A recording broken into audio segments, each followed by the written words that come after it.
तो चलिए शुरू करते हैं परफेक्शन आईएएस के क्लास डे 4 में। और यहाँ पे हम लोगों ने बिहार के करंट अफेयर्स को जैसे खत्म किया था और साथ में हम लोगों ने नेशनल के करंट अफेयर्स में 2 दिन लगाया था। आज हम लोग इंटरनेशनल करंट अफेयर्स देखेंगे, अंतर्राष्ट्रीय महत्व के प्रश्नों को देखेंगे। ठीक है। भारत और मालदीव के बीच में संबंध खराब हो गया था, आप लोग को पता ही हो। मोदी जी विजिट किए थे, कहाँ पे गए थे मोदी जी? मालदीव कहाँ गए थे मोदी जी? कहाँ गए थे जहाँ पे मालदीव के लोगों ने मालदीव। क्वेश्चन किया था? ठीक है, लक्षद्वीप। लक्षद्वीप, ठीक है। तो बीच में लक्षद्वीप गए संबंध थे। खराब हो गया था। हाँ बिल्कुल, तो मोहम्मद म्यूजी और भारत सरकार के बीच में भी संबंध खराब था, लेकिन हाल फिलहाल में भारत सरकार ने मालदीव को $50 मिलियन की बजटीय सहायता प्रदान की है। ये बजटीय बजटीय सहायता क्या होता है? जैसे मान लीजिए कोई देश अपना बजट बना रहा है, ठीक है, सपोर्टेड बजट बना रहा है, लेकिन बजट में किसी अलॉटमेंट में अगर राशि अगर कमी हो जाती है तो सहायता मांगी जाती है। तो भारत, नेपाल जैसे देश, भूटान जैसे देश और ये क्या नाम मालदीव जैसे छोटे देश जब अपना बजट तैयार करते हैं तो उनका कुछ फंड वगैरह कम हो जाता है तो भारत उसको सहायता कर देती है। ठीक है, तो हाल फिलहाल में भारत ने $50 मिलियन की बजटीय सहायता प्रदान किया। अभी 2-3 दिन पहले का न्यूज है, 2-3 दिन पहले भी भारत ने कुछ पैसा मतलब मालदीव को दिया है। ठीक है, तो भारत ने मालदीव सरकार को रोल ओवर 50 मिलियन, ठीक है, अमेरिकी डॉलर ट्रेजरी बिल सब्सक्राइब किया है, जो मालदीव के वित्त मंत्रालय द्वारा पूर्व के सब्सक्रिप्शन की परिपक्वता अवधि पर निर्गत किया जाएगा। मालदीव इस फंड को अपने देश के इंफ्रास्ट्रक्चर डेवलपमेंट प्रोजेक्ट और high impact community development project पे मतलब क्या करेगा, खर्च करेगा। ठीक है, तो यहां से प्रश्न सिंपल आता है, भारत द्वारा मालदीव को बजटीय सहायता दी गई, कितने की बजटीय सहायता दी गई, तो क्या बताएंगे? तो $15 मिलियन। ठीक है, बस आपको इतना ही आपको ध्यान में रखना है। मालदीव को $15 मिलियन की बजटीय सहायता प्रदान दी गई है, इसको आपको ध्यान में रखना है। दूसरा करंट अफेयर्स की बात करेंगे तो टीसीएस का फ्रांस में global AI centre of excellence स्थापित हुआ है। ठीक है, टीसीएस का फुल फॉर्म की बात करेंगे तो टाटा कंसल्टेंसी सर्विसेज होता है। फ्रांस में क्या किया गया है, तो ध्यान रखना, फ्रांस में, ठीक है, एआई सेंटर ऑफ एक्सीलेंस स्थापित किया गया टीसीएस के द्वारा। ठीक है, फ्रांस के किस शहर में? तो फ्रांस के पेरिस में। ठीक है, फ्रांस के पेरिस में चूज फ्रांस समिट के दौरान global AI centre of excellence की गठन की घोषणा की गई। किसके द्वारा घोषणा की गई? ठीक है, global AI centre of excellence की गठन की घोषणा किसके द्वारा की गई, तो क्या बताएंगे? तो टीसीएस के द्वारा। किसके द्वारा? तो टीसीएस के द्वारा घोषणा की गई। ठीक है, नया एआई सेंटर पेरिस में ला डिफेंस क्षेत्र में स्थापित होने वाला टेसियस पेस पोर्ट में अवस्थित होगा। ये टेसियस ग्लोबल पेस नेटवर्क की श्रेणी में 7वीं ऐसी सुविधा होगी जो एम्स्टर्डम, ठीक है, लंदन, न्यूयॉर्क, पीटर्सबर्ग, टोरंटो एवं टोक्यो के उपरांत होगी। ठीक है, मतलब ये 7वीं नंबर पर होगी। इससे पहले 6 जगह पे है, नीदरलैंड की राजधानी एम्स्टर्डम, ठीक है, लंदन, न्यूयॉर्क, पीटर्सबर्ग, टोरंटो और टोक्यो में है ये। ठीक है, ये आपका जो पेरिस में जो होगा कितने नंबर का होगा? 7वें नंबर का होगा। ठीक है, तो बताना है टीसीएस का फ्रांस के किस शहर में global AI centre of excellence, ठीक है, गठन करने की घोषणा की गई है, तो क्या बताएंगे? तो फ्रांस के पेरिस में। ठीक है, ध्यान में रखना है। ठीक है, अब आते हैं हम लोग आगे देखेंगे कौन सा प्रश्न है। ठीक है, कोलंबो प्रोसेस। ठीक है, ये कोलंबो प्रोसेस क्यों है, काफी चर्चा में था। तो कोलंबो प्रोसेस की अध्यक्षता 2 वर्षों के लिए भारत को मिली है। ठीक है, तो कोलंबो प्रोसेस की अध्यक्षता किसे मिली है? भारत को मिली है। कितने वर्षों के लिए मिली थी, क्या बताएंगे? 2 वर्षों के लिए मिली है। ठीक है, ये 2 वर्ष कब से कब तक होगा, तो क्या बताएंगे? 2024 से लेकर 2026 तक। ठीक है, ध्यान में रखना है। तो कोलंबो प्रोसेस की बात करेंगे तो भारत को अध्यक्षता मिली है, 2 वर्षों के लिए मिली है, 2024 से लेकर 2026 तक भारत इसका अध्यक्ष रहने वाला है। ध्यान में इसका रखेंगे। ठीक है, अब देखेंगे इसके मुख्य बिंदु पे बात करेंगे। तो इसका मुख्य उद्देश्य क्या है? तो इसका मुख्य उद्देश्य सुरक्षित, व्यवस्थित एवं कानूनी प्रवास को मतलब क्या करना है? प्रोत्साहित करना है। ठीक है, ये एशियाई देशों के लिए विदेशी रोजगार एवं संविदात्मक श्रम प्रबंधन के लिए क्षेत्रीय परामर्श प्रक्रिया है। 12 एशियाई देश सदस्य, ये सबसे इंपॉर्टेंट चीजें इसकी निकल कर आती है। तो कोलंबो प्रोसेस की बात करेंगे, कितने एशियाई देश इसके सदस्य है, तो क्या बताएंगे? तो 12 एशियाई देश की बात करेंगे तो इसके सदस्य है। ठीक है, इसे आप ध्यान रखें, कितने एशियाई देश इसके सदस्य है? तो 12 एशियाई देश की बात करेंगे, इसके सदस्य है। ठीक है, और भारत को इसकी अध्यक्षता मिली। कब से कब तक भारत इसकी अध्यक्षता करेगा, तो क्या बताएंगे? 2024 से लेके 26 तक भारत इसकी अध्यक्षता करेगा। ठीक है, आप देखेंगे कोलंबो प्रोसेस, कोलंबो प्रोसेस दक्षिण पूर्व एशिया के प्रवासी श्रमिक के देशों की क्षेत्रीय परामर्श प्रक्रिया भी है। यह ओवरसीज रोजगार के बेहतर आदान प्रदान के लिए एक मंच भी क्या करता है, प्रदान करता है। इसके अध्यक्ष के रूप में भारत का लक्ष्य सुरक्षित, व्यवस्थित और कानूनी प्रवास को बढ़ावा देना। मतलब माइग्रेंट करते हैं ना लोग, क्यों लोग माइग्रेंट करते हैं? ठीक है, माइग्रेट करने का सिंपल फंडा है क्या है, भाई काम के उद्देश्य से माइग्रेट करने जाते हैं, लेकिन काम के उद्देश्य से आप कहीं किसी दूसरे देश में जाओगे तो सुरक्षित, व्यवस्थित और मतलब क्या होना चाहिए, लीगल तरीके से लोग जाए, तो वो उस प्रकार के प्रवास को बढ़ावा देने यहाँ इसी क्षेत्र में काम करती है कोलंबो प्रोसेस। ठीक है, और इसके सदस्य देशों की संख्या कितनी है तो क्या बताएंगे, तो इसके 12 एशियाई देश इसके सदस्य हैं। ठीक है, चलिए माउंट एवरेस्ट चर्चा में रहा, चले माउंट एवरेस्ट की हाइट बताइए, ऊंचाई बताइए कितनी है माउंट एवरेस्ट की। 8,048.86। 8,848 समथिंग है, ध्यान 148। रखिएगा। हाँ, माउंट एवरेस्ट की खोज किसने की थी? तेंजी शेरपा। माउंट एवरेस्ट की खोज एवरेस्ट नहीं की थी। ठीक है, माउंट एवरेस्ट की खोज एवरेस्ट नहीं की थी, एवरेस्ट एक सर्वेयर का नाम है, व्यक्ति का नाम है, उसी के नाम से इसका माउंट एवरेस्ट पड़ा। ठीक है, नेपाल के विख्यात पर्वतारोही कामी रेता शेरपा ने माउंट एवरेस्ट पे तीसरी बार चढ़कर इतिहास रच डाला। ठीक है, उन्होंने अपने ही रिकॉर्ड को मतलब तोड़ा। ठीक है, तो कामी रीता शेरपा की बात करेंगे तो माउंट एवरेस्ट पे तीसरी बार चढ़ गई है। तो सिंपल सा प्रश्न आप हमें बताइए, माउंट एवरेस्ट पे चढ़ने वाला प्रथम व्यक्ति कौन था? Tenzing Norgay, Edmund Hillary. Edmund Hillary और तेंजिंग नोरगे। ठीक है, एडमंड हिलरी कहाँ के? न्यूजीलैंड का। और तेंजिंग नोरगे की बात करेंगे तो नेपाल का है। ठीक है, वो भी शेरपा थे और उन्होंने 1953 में ऐसा काम किया था। ठीक है, ध्यान रखेंगे। ठीक है, तो कामी रेता शेरपा की बात करेंगे तो यहाँ पे देखिए ध्यान में रखना है। तो और कुछ प्रश्न दिया हुआ, मध्य प्रदेश की उद्यमी एवं फिटनेस उत्साही ज्योति राणे माउंट एवरेस्ट पर चढ़ने वाली सबसे अधिक आयु वाली महिला के रूप में अपना नाम दर्ज कराकर इतिहास रच डाला है। ठीक है, क्या नाम है मध्य प्रदेश की इस महिला का? नाम क्या है जो कि सबसे अधिक उम्र में ये माउंट एवरेस्ट पे चढ़ी है? क्या नाम है इनका? ज्योति रात्रे। ज्योति रात्रे, नहीं राणे होगा कि रात्रे होगा, जो भी होगा। ठीक है, ज्योति रात्रे या फिर राणे, जो भी होगा, पढ़िए इसको। ये सबसे अधिक उम्र में, उम्र तो नहीं दिया हुआ है। ठीक है, गोवा के 30 वर्षीय तिंकेश कौशिक विश्व के प्रथम 3 अंगों से दिव्यांग व्यक्ति बन चुके हैं जिन्होंने समुद्र तल से 17,598 फीट की ऊंचाई पर अवस्थित माउंट एवरेस्ट के बेस कैंप पे फतह हासिल किया। ठीक है, मतलब ये टिंकेश कौशिक की बात करें, इसका नाम इसलिए चर्चा में क्योंकि ये 30 वर्षीय, साथ में 3 अंगों से दिव्यांग है। ठीक है, मतलब 3 अंगों से दिव्यांग है, ये भी मतलब माउंट एवरेस्ट पर चढ़ने में इनको सफलता प्राप्त हुई है। तो टिंकेश कौशिक की बात करेंगे, किस राज्य के रहने वाले हैं तो क्या बताएंगे? गोवा के। गोवा के। ठीक है, हाँ, मध्य प्रदेश के नाम क्या था? तो ज्योति रात्रे, जैसा कि आपने बताया, सबसे अधिक उम्र में। और कामी रती शेरपा की बात करेंगे, कामी रीता शेरपा की भाई कितने बार माउंट एवरेस्ट पे चढ़ गई है, अपना ही रिकॉर्ड को तोड़ी है, तो क्या बताएंगे? 3 बार। ठीक है, 3 बार था ना, 2 बार थोड़ी ना था, 3 बार था ना। बारह। ठीक है, हाँ 3 बार, तीसरी बार ये चढ़ाई की है। ठीक है, ध्यान में रखना है, तो तीनों नाम आपको याद होना चाहिए। अब आते हैं भू संकलन से पापुआ न्यू गिनी प्रभावित हुआ है। ठीक है, पापुआ न्यू गिनी की बात करेंगे, छोटा सा देश है, आइलैंड टाइप का देश है, ये भू संकलन से प्रभावित हुआ है। भू संकलन को बोलते हैं लैंडस्लाइड। ठीक है, तो लैंडस्लाइड से ये देश क्या हुआ? प्रभावित हुआ है। ठीक है, पापुआ न्यू गिनी भू संकलन में, ठीक है, सैकड़ों लोग काल कलावित हो गए। ठीक है, मतलब काल कलावित मतलब मृत्यु हो गया, व्यापक पैमाने पे जान माल की नुकसान हुआ है। ठीक है, भारत ने मदद की है पापुआ न्यू गिनी की। ठीक है, कितने पैसा दिया भारत ने? भारत ने तुरंत 1 मिलियन अमेरिकी डॉलर की राहत राशि पापुआ न्यू गिनी को भेजने की घोषणा की, ताकि इस आपदा से प्रभावित इस देश को पुनर्वास एवं पुनर्निर्माण की कार्यों में मदद मिल सके। ठीक है, तो भारत ने मदद किया है, किसे दिया है? पापुआ न्यू गिनी को भारत ने मदद किया है। ठीक है, कितने पैसे से मदद किया? 1 मिलियन अमेरिकी डॉलर। ठीक है, बहुत होते हैं। पापुआ न्यू गिनी इंडोनेशिया के समीप प्रशांत महासागर क्षेत्र में एक स्वतंत्र राष्ट्र है जो दक्षिणी पश्चिमी प्रशांत महासागर के क्षेत्र में द्वीपों का एक समूह है।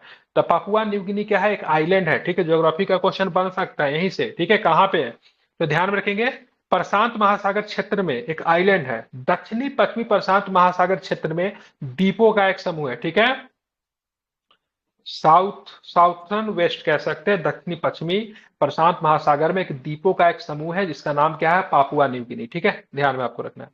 Papua New Guinea ring of fire पर होने के कारण लगातार भूकंपीय गतिविधि के लिए प्रसिद्ध है। ठीक है, साथ में अगर रिंग ऑफ फायर की घटना की बात करेंगे तो किस महासागर में होती है, किस ओशियन में होती है, तो क्या बताएंगे? पैसिफिक में या फिर इंडियन में। ठीक है, तो क्या बताएंगे? पैसिफिक में होती है। कहाँ पे होती है? पैसिफिक में होती है। ठीक है, चलिए अब यहाँ पे देखें, कोलंबिया में बुल फाइटिंग पे प्रतिबंध मिला। एक मूवी बहुत साल पहले आई थी ऋतिक रोशन की, क्या नाम था, जहाँ पे बुल फाइटिंग को दिखाया गया था? जिंदगी ना मिलेगी दोबारा, ठीक है। ध्यान में, मूवी देखा था ना आप लोगों ने, बहुत पॉपुलर मूवी है जिंदगी ना मिलेगी दोबारा। तो वहां पे स्पेन का एक राष्ट्रीय खेल है, क्या नाम है स्पेन का राष्ट्रीय खेल का नाम क्या है? बुल फाइटिंग, ठीक है। एग्जाम में पूछा हुआ प्रश्न है, ठीक है। लेकिन कोलंबिया जैसे देशों ने बुल फाइटिंग पर क्या किया? प्रतिबंध लगा दिया है, रोक लगा दिया है। रीजन क्या है? तो कोलंबिया के विधि निर्माताओं, मतलब लॉ मेकर की बात करेंगे, ने 2007 2027 से बुल फाइटिंग को प्रतिबंधित करने के पक्ष में मतदान दिया। मतलब अभी ये बुल फाइटिंग वहां पे रोक नहीं लगेगी। कब से लगेगी?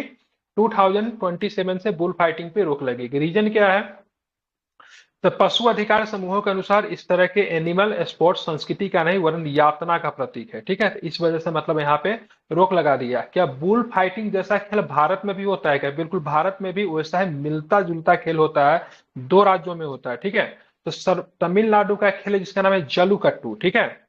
जलीकट्टू का मतलब होता है बैलों को मतलब क्या करना? काबू करना। बैलों को मतलब कंट्रोल करना, ठीक है। तो सर्वोच्च न्यायालय ने 2014 में जल्लीकट्टू पे रोक लगा दिया था। हालांकि बाद में सर्वोच्च न्यायालय ने अपना फैसला को वापस ले लिया कि लोगों का मानना है तो भाई साहब, कोर्ट हमारे धार्मिक अधिकार पे किस तरीके से रोक लगा सकती है, क्योंकि आपको कॉन्स्टिट्यूशन आपको अपने रिलीजियस राइट को फॉलो करने का अधिकार आपको देता है, ठीक है। ध्यान रखें। तथा असम में कौन सा? मोहजूज, ठीक है, ये भी काफी है। मोहजूज त्योहार जो होता है पारंपरिक भैंसा लड़ाई का त्योहार पे प्रतिबंध लगा दिया है। तो भारत में भी जलीकट्टू के त्योहार पे भी प्रतिबंध है। मोहजूज नामक एक पारंपरिक भैंसा लड़ाई जो होता है इस पे भी आपको रोक लगाया गया, ठीक है।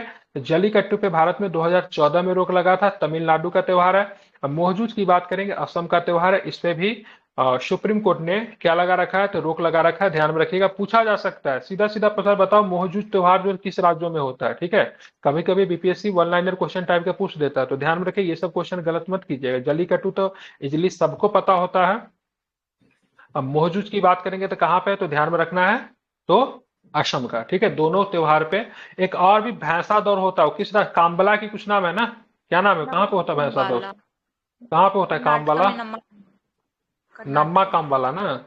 हाँ, ये कर्नाटक में भैंसा दौड़ होता है। आई थिंक कीचड़ वाला खेत में दौड़ा जाता है ना भैंसा को लेके, ठीक है। अब यहाँ पे देखेंगे 2017 में तमिलनाडु, महाराष्ट्र एवं कर्नाटक ने केंद्र सरकार के इस पशुओं के प्रति निर्दयता के विरुद्ध कानून में संशोधन प्रस्ताव पारित किया, ताकि पोंगल के दौरान जल्लीकट्टू जैसे पारंपरिक खेलों का आनंद उठाया जा सके, ठीक है। तो यहाँ पे फिर से 2014 में तो सुप्रीम कोर्ट ने बैन कर दिया, लेकिन 2017 में तमिलनाडु, महाराष्ट्र एवं कर्नाटक ने केंद्र सरकार ने इस पशुओं के प्रति निर्दयता के विरुद्ध कानून में संशोधन प्रस्ताव पारित किया, ताकि पोंगल के दौरान जल्लीकट्टू जैसे पारंपरिक खेलों का आनंद उठाया सके, ठीक है। ध्यान में रखेंगे। और यहाँ पे जाके फिर से मतलब वहां पे होता है, लेकिन उतने व्यापक पैमाने पे नहीं होता है, लेकिन फिर से वहां पे जलीकट्टू का त्योहार मनाया ही जाता है। हालांकि किस दौरान होता है? तो पोंगल के दौरान, ठीक है। पोंगल कहाँ का त्योहार है? ठीक है, तो ध्यान में रखिएगा, तमिलनाडु। पोंगल त्योहार तमिलनाडु का है, ठीक है। अगर ओनम अगर पूछा जाएगा तो ओनम कहाँ का त्योहार है? तो ध्यान रखिए, केरल का त्योहार है ओनम, ठीक है। ध्यान रखिएगा। आप देखेंगे यहाँ पे 9 वर्षों के पश्चात 2024 में, ठीक है, असम में मोहजी त्योहार का पुनः आयोजन किया गया था, ठीक है। तो ध्यान रखें 9 वर्षों के बाद किया गया, मतलब काफी पहले इसको बंद कर दिया गया था 14-15 के आसपास। अब फिर से मोहजी त्योहार का फिर से मतलब आयोजन किया गया, ठीक है। भारत नाइजीरिया संबंध की बात करेंगे चर्चा में। नाइजीरिया का कैपिटल बताइए कहाँ पे होगा? नाइजीरिया का कैपिटल नाइजर। नाइजर। क्या है? अजूबा है क्या? अबूजा। अबूजा के अजूबा क्या? Abuja, Abuja. ठीक है। हाँ ठीक है, चलिए ठीक है, आप देख लेते हैं। हाल में ही नाइजीरिया में एक भारतीय प्रतिनिधिमंडल की यात्रा के दौरान दोनों देशों ने द्विपक्षीय मतलब बाइलेटरल जिसको कहते हैं आर्थिक संबंधों को सुदृढ़ करने के लिए स्थानीय मुद्रा निपटान प्रणाली समझौतों को शीघ्र पूरा करने पर अपनी सहमति व्यक्त की, ठीक है। दोनों पक्षों का फोकस द्विपक्षीय व्यापार के साथ साथ पारस्परिक रूप से लाभकारी निवेश को बढ़ावा देने के लिए कई क्षेत्रों पर मतलब बातचीत हुआ। इसमें दोनों पक्षों ने बाजार तक पहुंच के मुद्दों का समाधान, कच्चे तेल एवं प्राकृतिक गैस, फार्मास्यूटिकल एकीकृत भुगतान इंटरफेस, ठीक है, जिसको यूपीआई कहते हैं ना, ठीक है, जिसका क्या होता है? एकीकृत भुगतान इंटरफेस, स्थानीय मुद्रा निपटान प्रणाली, बिजली एवं नवीनीकरणीय ऊर्जा, कृषि एवं खाद्य प्रसंस्करण, परिवहन, विमानन, सूक्ष्म लघु एवं मध्यम उद्यम विकास एवं शिक्षा आदि क्षेत्रों में सहयोग शामिल है, ठीक है। और हमको नाइजीरिया से क्या मिल सकता था? नाइजीरिया के पास प्राकृतिक गैस ठीक ठाक है, ठीक है, ध्यान रखिए। नाइजीरिया के पास क्या है? तो कच्चा तेल एवं प्राकृतिक गैस, अफ्रीकन कंट्री नाइजीरिया, उनके पास ठीक ठाक है। हम दुनिया को फार्मास्यूटिकल बेचते हैं, हमारे पास क्या है? यूपीआई है, ठीक है। यूपीआई बहुत अच्छी मतलब एक कि भुगतान प्रणाली बहुत अच्छा है, ठीक है। स्थानीय मुद्रा में निपटान प्रणाली, मतलब समझ रहे हैं, मतलब आप रूपी और नाइजेरियन करेंसी जो भी होगा उसमें व्यापार करो, ठीक है। मतलब डॉलर में व्यापार नहीं करेंगे, अपनी मुद्रा को ही बढ़ावा देंगे। इन सारे मुद्दों पर बायलेटरल बायलेटरल रिलेशन को लेकर बात हुआ, ठीक है। ध्यान में किसके साथ, तो नाइजीरिया के साथ, ठीक है। तो ध्यान रखिए इसमें कुछ विशेष प्रश्न नहीं निकल कर आता है, ठीक है। ऐसा कोई नहीं है ऐसे, मतलब कुछ मतलब मुक्त व्यापार वाला चीज निकल कर आएगा जिससे मतलब क्वेश्चन पूछ देते इफेक्ट, कई बार पूछा जाता है ना मुक्त व्यापार किसके किसके साथ हमारा हो रखा है। तो वैसा कुछ नहीं है, नॉर्मली मतलब कि बायलेटरल रिलेशन सुधारने की कोशिश की गई नाइजीरिया के साथ, इससे प्रश्न नहीं ही बनेंगे, ठीक है। गेमिंग वीजा, ठीक है, ये अच्छा प्रश्न है। गेमिंग वीजा, ठीक है। दुबई ने ग्लोबल इंडस्ट्री लीडरशिप के लिए गेमिंग वीजा शुभारंभ की, ठीक है। तो गेमिंग वीजा का शुभारंभ करने वाला कौन सा देश है, दुबई। ठीक है, यूएई हो गया, ठीक है। यूएई में दुबई ने शुरू किया, ठीक है। दुबई गेमिंग वीजा को दुबई प्रोग्राम फॉर गेमिंग 2033 के अंग के रूप में उपलब्ध कराया गया। इसका उद्देश्य 2033 तक विश्व गेमिंग बाजार में दुबई को एक प्रमुख प्रतियोगी बनाना है, ठीक है। इस वीजा के माध्यम से प्रतिभाशाली गेमर, कंटेंट मेकर एवं विशेषज्ञों का विश्व के प्रत्येक कोने से ढूंढ निकालने का प्रयास किया जाएगा, ठीक है। तो सिंपल प्रश्न यही से बताओ, गेमिंग वीजा किसने शुरू किया था, दुबई ने शुरू किया है, या फिर दुबई ऑप्शन में ना हो तो क्या करेंगे, तो आप यूएई लगाएंगे, ठीक है। तो ध्यान में रखिएगा गेमिंग वीजा महत्वपूर्ण है। चलिए, और उम्मीद करते हैं सभी लोगों ने वॉल्यूम 7 को निकाल दिया होगा हिंदी इंग्लिश में। तो जब भी आप करंट अफेयर्स पढ़ते तो सामने वॉल्यूम 7 को रखिए, या फिर जो भी करंट अफेयर्स पढ़ते उसको रखिए, अंडरलाइन करते जाइए, जो भी इंपॉर्टेंट होगा उसको मार्क करते जाइए, ठीक है। तो ही मजा आएगा, नहीं तो ये बहुत ज्यादा हो जाएगा ना अंतिम समय में, तो फिर आप रिवाइज नहीं कर पाओगे, ठीक है। न्यूजीलैंड यूरोपियन देश है, छोटा सा देश, उसने अपने वीजा नियम में क्या किया, बदलाव किया है, ठीक है।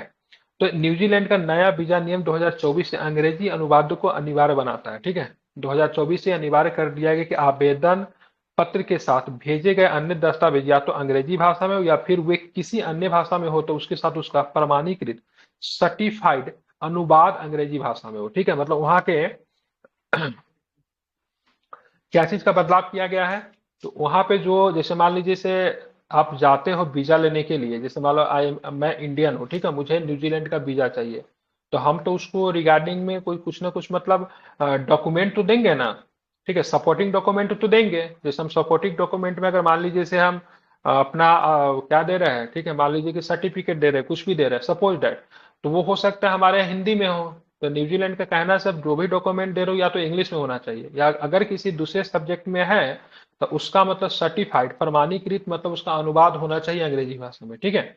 इस बदलाव का उद्देश्य वीजा आवेदन प्रक्रिया में गति को तेज करना है, ठीक है। आप देखिए हम न्यूजीलैंड को अगर हम उर्दू में अगर भेज दे पढ़ने के लिए, तो वहां के जो अधिकारी होंगे तो पहले तो उसको समझेंगे क्या लिखा है नहीं लिखा हुआ, फिर उसको ट्रांसलेट करेंगे, तो ऐसे प्रोसेस में क्या होगा, वीजा के देने में समय सीमा अधिक हो सकती है, ठीक है। अगर सीधे अगर हिंदी इंग्लिश में अगर रहेगा तो नॉर्मली कंटिन्यू, अगर मान लीजिए हम ही लोग के पास कोई डॉक्यूमेंट आता है, सपोज दैट अगर हम लोग के पास कोई डॉक्यूमेंट आता उर्दू भाषा में ही है, अगर सपोज दैट अभी की बात कर रहा हूँ, तो हम लोग उसको गूगल ट्रांसलेट वगैरह करके फोटो वोटो खींच उसके तो उसको पढ़ तो लेंगे, लेकिन नॉर्मली क्या होगा, काफी समय लग जाएगा। लेकिन वही हिंदी में आता फिर इंग्लिश में आता था, तुरंत हम उसको पढ़ सकते हैं।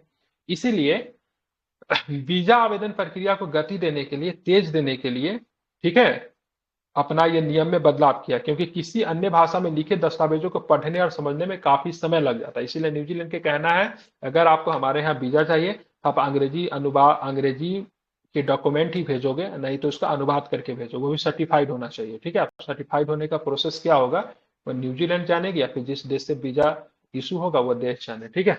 सर्टिफिकेशन किस प्रकार से मिलेगा। जेडआईजी जिम्बाब्वे की सेना समर्थित मुद्रा, ठीक है। जिम्बाब्वे एक ऐसा देश है, अफ्रीकन देश है, जो कि काफी दिन तक, ठीक है, सैनिक रूल में रहा। जिम्बाब्वे का तानाशाह का नाम क्या था, आई थिंक रॉबर्ट मुगाबे, अगर मैं गलत नहीं हूं तो चेक कीजिएगा, ठीक है, रॉबर्ट मुगाबे, ठीक है, एक बार इसका नाम मुगाबे सर्च कीजिए था। ये जिम्बाब्वे का तानाशाह था, आर्मी इन चीफ था, बहुत दिन तक वहां पे रूल कर रहा था, ठीक है। तो वहां पे जिम्बाब्वे एक ऐसा अफ्रीकन कंट्री, वहां पे आर्मी की बहुत चलती है, ठीक है।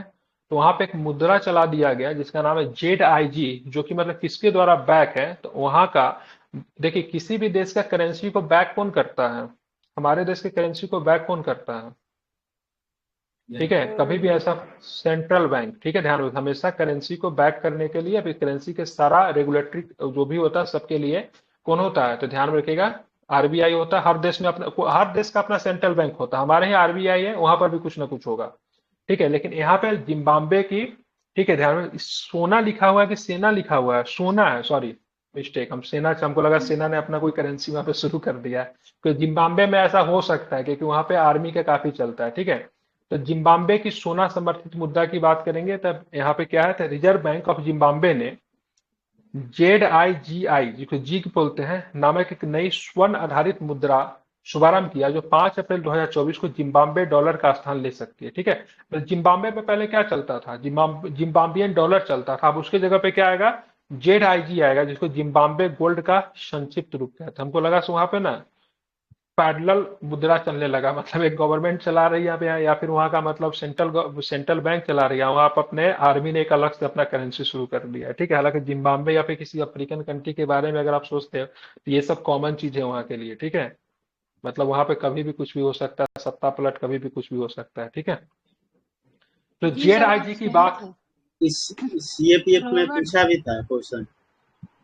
रॉबर्ट हाँ, मुगाबे के बारे में आप सही थे सर, वो जिम्बाब्वे हाँ, के तो पूर्व वही राष्ट्रपति थे। जिम्बाब्वे का नाम आया ना तो हम सोना का जी। सेना पढ़ लिए, तो हमको लगा से फिर से वहां पे कुछ हुआ, क्योंकि वहां पे 30-32 वर्षों तक उसने रूल किया था, ठीक है। तो वहां की स्थिति बहुत खराब लगती है, तो हमको लगा से सेना ने अपना वहां पे करेंसी शुरू कर दिया। दूसरा कोई देश रहता तो थोड़ा ध्यान से भी देखते हैं, जिम्बाब्वे था तो हमको लगा से भाई सही हो सकता है, ठीक है, लेकिन वो सोना लिखा हुआ था। हालांकि हर देश के करेंसी को वो बैक करने के लिए कुछ ना कुछ होता है, गोल्ड हो सकता है, कुछ भी हो सकता है। हालांकि करेंसी को रेगुलेट करने के लिए जो एजेंसी होती है, हर देश का अपना एक सेंट्रल बैंक होता है। भारत में RBI है, वहां पर भी कुछ हो सकता है।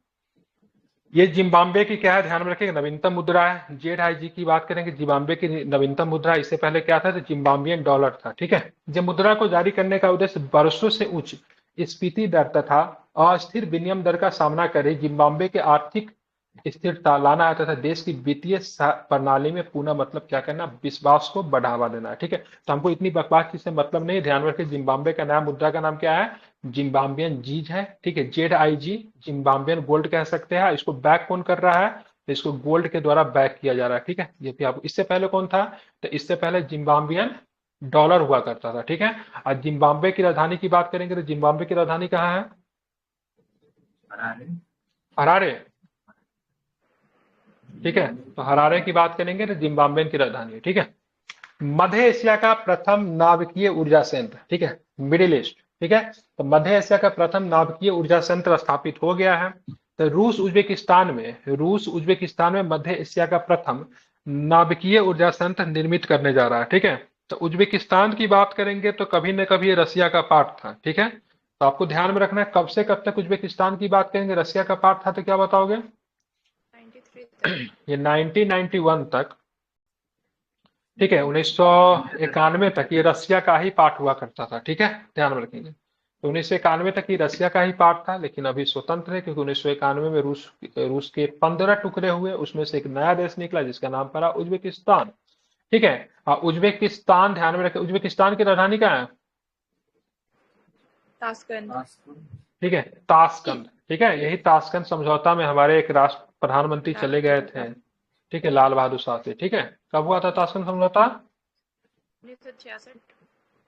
1966, नहीं 66, 65 में तो वार ही हुआ था ना।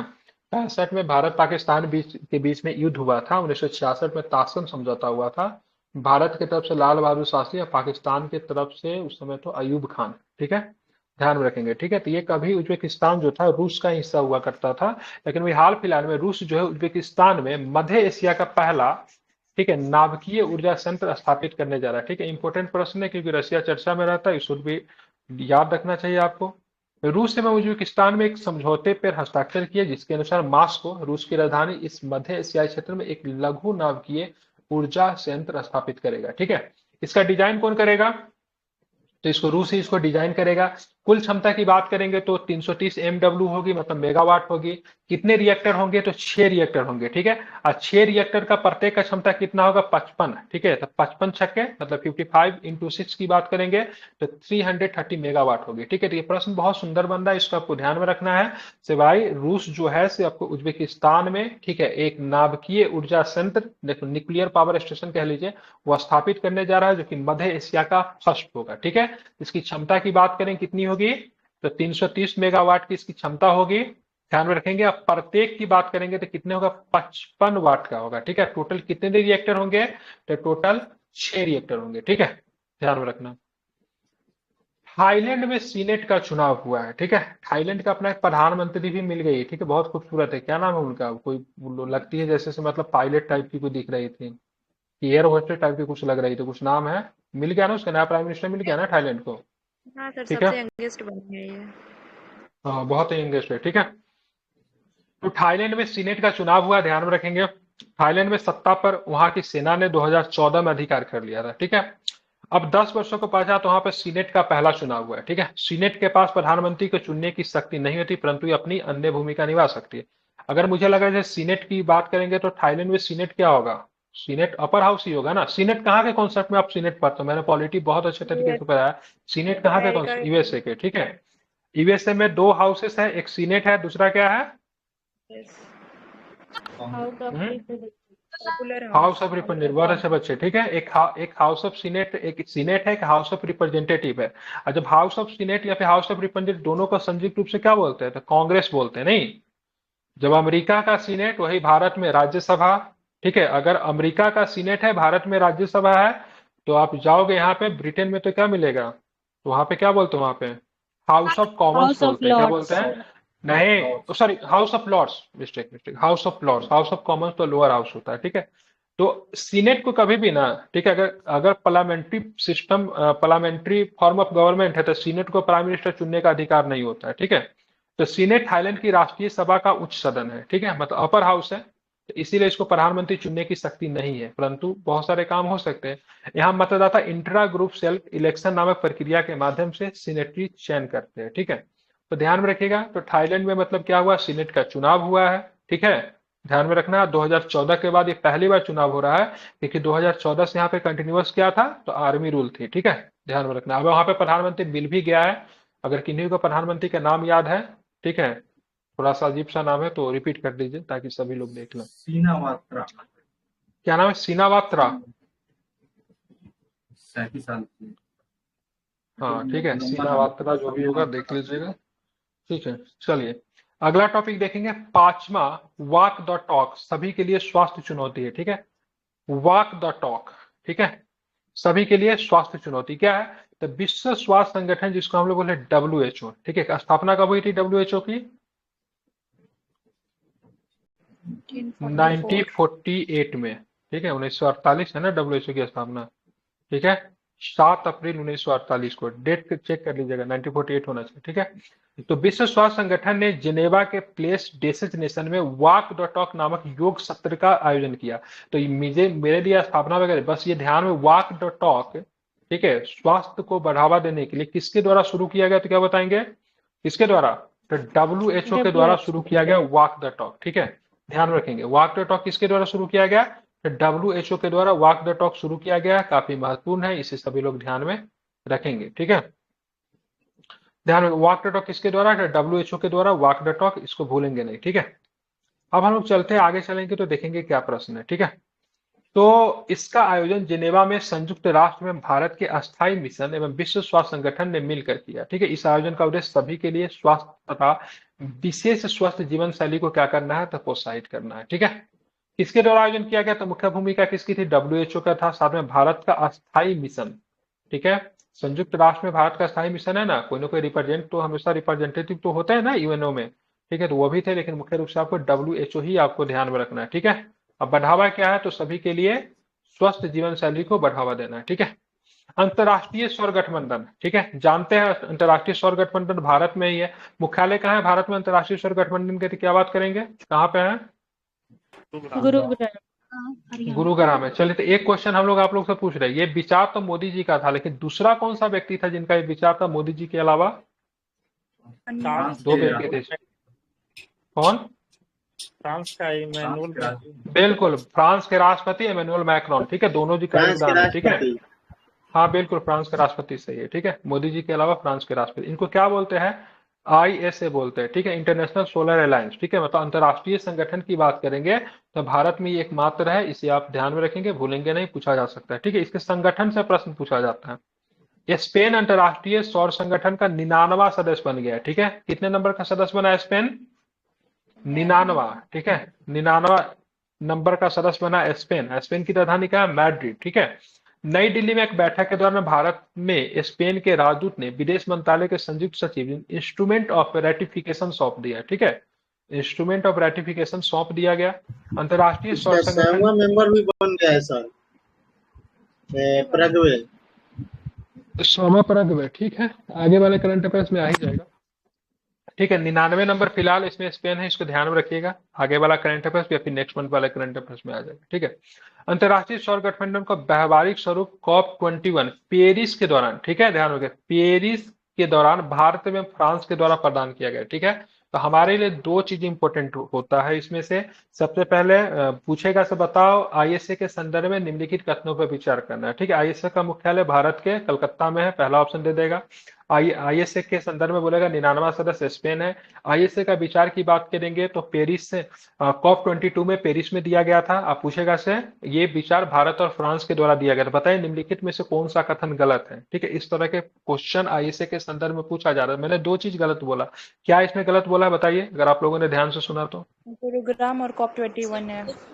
कलकत्ता हाँ बिल्कुल, एक मैंने कलकत्ता बोल दिया जाके गुरुग्राम होगा, यहाँ पे COP22 बोल दिया जहाँ पे क्या होगा COP21 होगा। ठीक है, अब विचार किन देशों का था तो भारत और फ्रांस का विचार था। ठीक है, भारत और COP21 फ्रांस। बहुत इंपॉर्टेंट हो जाता है, एनर्जी को लेके COP21 बहुत इंपॉर्टेंट है। ठीक है, चलिए स्थापना सर आप 2016 स्थापना 2016 2015 में 15-16 में हुआ, कब है, 15 है कि 16 है, 15 के 16 चेक कर लीजिए, चेक कर लीजिए। ठीक है, चेक कर लीजिए, मुझे याद नहीं है। ठीक है, अरे या तो है यहाँ पे।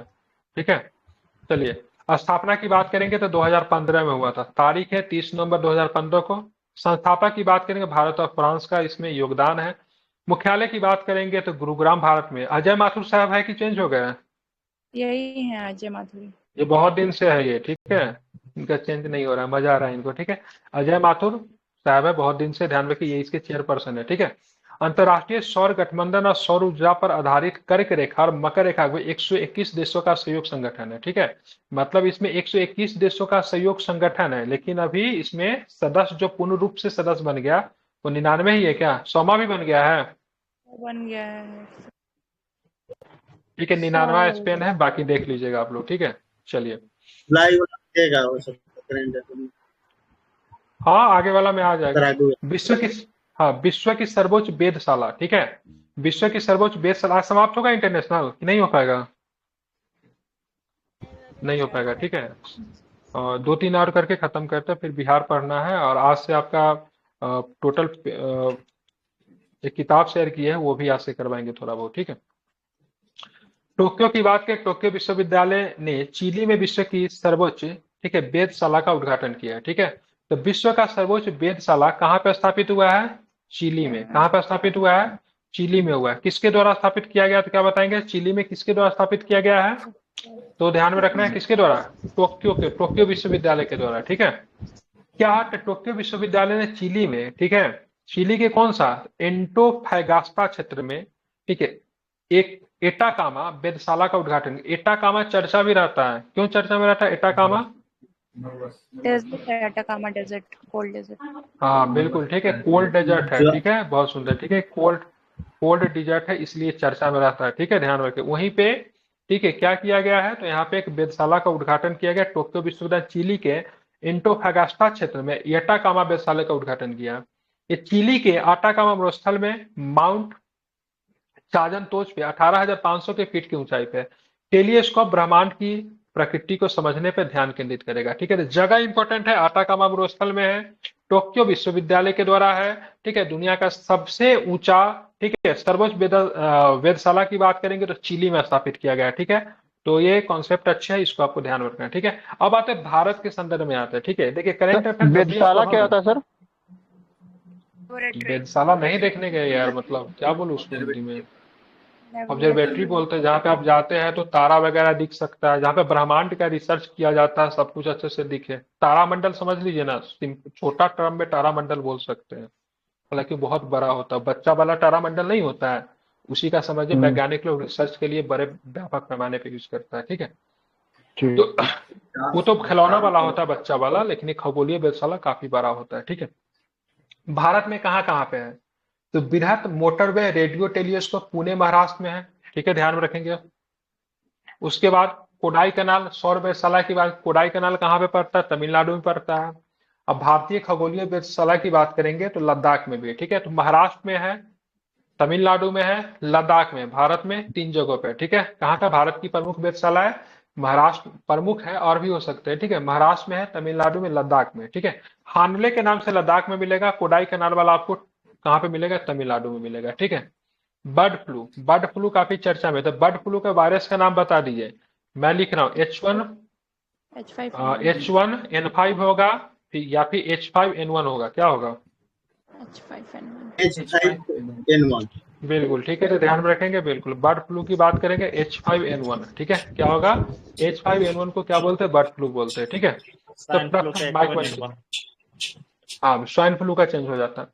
प्रथम मानवीय बर्ड फ्लू का मामला ऑस्ट्रेलिया में प्रतिवेदित किया गया, ठीक है।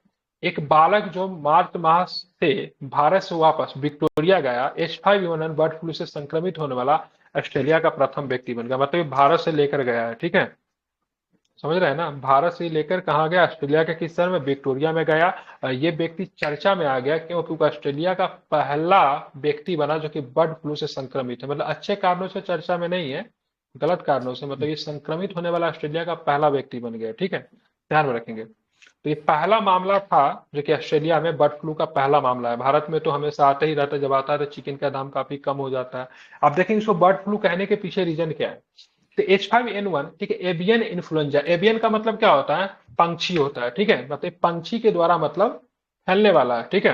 बर्ड फ्लू की पहचान सबसे पहले बार, ठीक है, 1959 में, ठीक है, स्कॉटिश चिकन में की गई थी, ठीक है। आप देखेंगे ये बर्ड फ्लू की शुरुआत कब हुई थी? 1959 में हुई थी, ठीक है। ये वायरस मुख्य रूप से किसको संक्रमित करता है? तो पंछियों को करता है, इसीलिए इसको एवियन इन्फ्लुएंजा भी कहते हैं, ठीक है। परंतु उन मनुष्यों को भी संक्रमित करता है जो बीमार पशुओं के संसर्ग में आते रहते हैं। मतलब मान लीजिए किसी पंछी में ही बीमारी है, अगर आप उसके संपर्क में अगर आते हैं तो कहीं ना कहीं से आप भी इससे, ठीक है, ध्यान में रखेंगे, क्या हो जाएंगे? आप भी इससे प्रभावित हो जाएंगे। लेकिन ये H5N1 मनुष्यों के मध्य आसानी से हस्तांतरणीय नहीं है। मतलब एक व्यक्ति से दूसरे व्यक्ति में आसानी से नहीं फैलता है, ठीक है। जो कोविड था ना, थोड़ा सा संपर्क में जाने से एक से दूसरे व्यक्ति क्या हो जाते, प्रभावित हो जाते थे। लेकिन बर्ड फ्लू के साथ ऐसा नहीं है, ठीक है। मतलब मनुष्य से ये नहीं फैलता, फैलेगा किससे? तो पंछी से ही फैलेगा, ठीक है। मतलब इजी वे में, बहुत आसानी। रेयर केस तो कुछ भी हो सकता है, लेकिन आसानी से मनुष्य में नहीं फैलता है, ठीक है, H5N1, ठीक है। चलिए, तो 2-3 चीजें याद रख सकते हैं। ऑस्ट्रेलिया में पहला केस देखा गया है, ठीक है, बच्चा भारत से ही गया था, नाम नहीं दिया हुआ। और इसकी पहली पहचान 1959 में स्कॉटिश चिकन में की गई थी, ठीक है। इसको एवियन इन्फ्लुएंजा के तौर पर भी जानते हैं। अब बर्ड फ्लू क्या है? वायरस से होता है या फिर कैसी से होता है? वायरस है, बर्ड से। बिल्कुल, इन्फ्लुएंजा वायरस से होता है, ठीक है। बौद्धिक संपदा पे, जिसका इंटेलेक्चुअल प्रॉपर्टी कहते हैं, ठीक है, बौद्धिक संपदा पर वैश्विक समझौता निकल कर आया है। इसके अंदर बीपो के सदस्य राष्ट्रों में मध्य बौद्धिक संपदा पर वैश्विक समझौता हुआ है, ठीक है।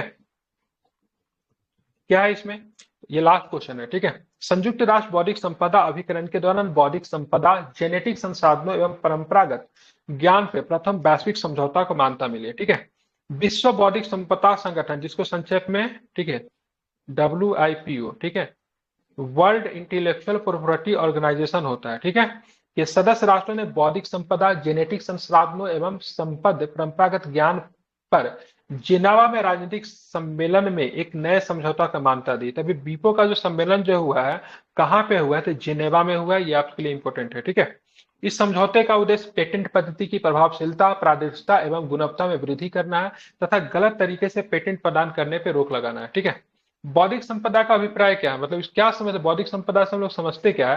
तो मस्तिष्क के सृजन से, मतलब मस्तिष्क के सृजन मतलब आइडिया, ठीक है। मतलब आपका आइडिया भी क्या है? बौद्धिक। जैसे मान लीजिए हम कोई विचार अभी आपको हम दे रहे हैं, मैंने आपसे कुछ बात किया, ठीक है, किसी भी चीज के बारे में, अरे हम ऐसे से ऐसे करने वाला, कल पता चला से हम आपने मेरा आइडिया को ही चुरा लिया।